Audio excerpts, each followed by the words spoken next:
దురదృష్టకరం ఏంటంటే ఈరోజు ఎంతోమందికి ఉపాధినిచ్చి గ్రామీణ ఆర్థిక వ్యవస్థను బలోపేతం చేసే, గ్రామ అభివృద్ధిని మంచిగా డెవలప్ చేసే ఈ యొక్క ఉపాధి హామీ చట్టం, మీ పైనే ఉన్నటువంటి మహనీయుడు మహాత్మా గాంధీ పేరు మీద నడుస్తున్న చట్టం ఇవాళ దానికి తూట్లు పొడిచి రాష్ట్రాల మీద భారం మోపి ఏమంటారు, తొంటరూరులో తొండి చేస్తున్నారు అంటారు. 125 రోజులు పెంచడమని బీజేపీ నాయకులు చెప్తున్నారు.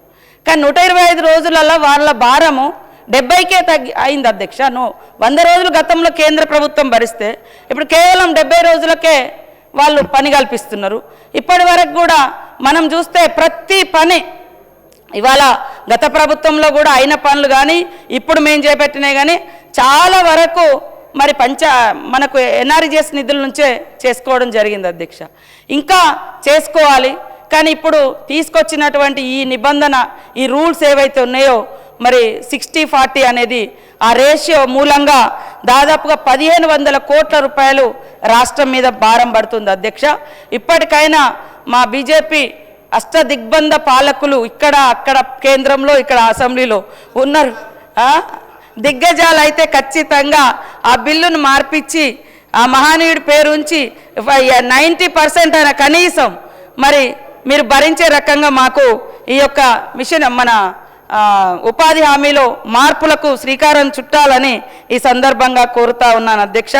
ఈరోజు సునీతా లక్ష్మారెడ్డి గారు మరి మంచినీళ్ళ గురించి, మిషన్ భగీరథ గురించి, మా స్పెషల్ డ్రైవ్ అవన్నీ గురించి మాట్లాడడం జరిగింది అధ్యక్ష. నీళ్ళు వస్తలేవని మేము ఆపరేషన్స్ అండ్ మెయింటెనెన్స్కు నిధులు ఇస్తున్నాం అధ్యక్ష.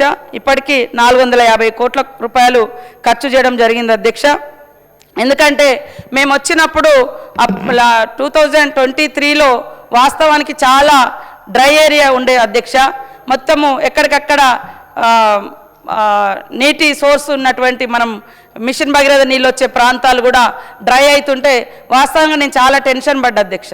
ఎందుకంటే నాకు ఈ శాఖ ఇచ్చిర్రు, మంచినీళ్ళు లేవు, మరి ఏంటిదని. అప్పుడు మా సెక్రటరీగా ఉన్నటువంటి ప్రిన్సిపల్ సెక్రటరీగా ఉన్న సుల్తానియా గారు, ఈఎన్సీగా ఉన్న మా ఈఎన్సీ గారు, మరి కృపాకర్ రెడ్డి గారు, వీళ్ళిద్దరు ఊర్లను కూడా తిప్పినాం అధ్యక్ష ఎక్కడెక్కడ ప్రాబ్లం ఉందని.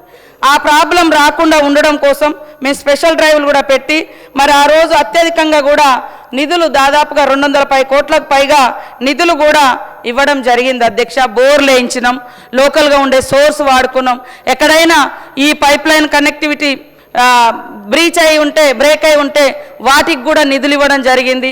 స్పెషల్ డెవలప్మెంట్ ఫండ్ కింద సీఎం గారు కూడా నియోజకవర్గానికి 10 కోట్లు 5 కోట్లు అట్లా కూడా రిలీజ్ చేస్తే వాటిలలో కూడా ఎక్కువ మంచినీటి కోసమే వాడుకోవడం జరిగింది అధ్యక్ష. అదేవిధంగా సిర్పూర్ కాగజ్ నగర్లో 50% ఇండ్లకు కూడా నీళ్లు రావడం లేదని అన్నారు అధ్యక్ష మా హరీష్ గారు. ఈ సిర్పూర్ నియోజకవర్గంలో 363 గ్రామీణ ఆవాసాలకు కొమ్రం భీం రిజర్వాయర్ నుండి మరి దాదాపుగా అక్కడి నుండే ప్లాంట్ శుద్ధి ద్వారా తాగునీరు అందిస్తూ ఉన్నాం అధ్యక్ష.